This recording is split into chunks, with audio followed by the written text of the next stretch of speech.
لقد تحقق النصر الكبير على داعش الإرهابي بشجاعة وتضحيات ودماء قواتنا المسلحة الباسلة، قواتنا المسلحة من أبناء الجيش والشرطة والحشد الشعبي المقدس. اليوم أيها الأخوة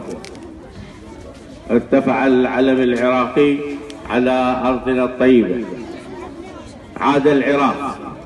شامخا حرا أبيا موحدا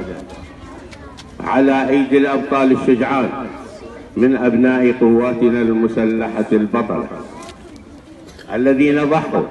بدمائهم وحياتهم من أجل عزة وكرامة العراق العظيم،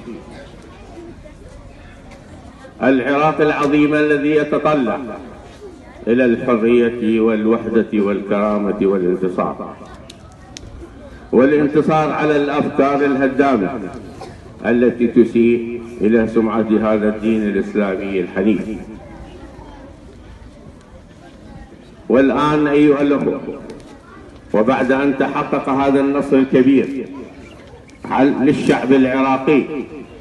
على الشعب العراقي أن يتوجه نحو الإعمار والبناء وإعادة المهجرين إلى مساكنهم والقضاء على بؤر الفساد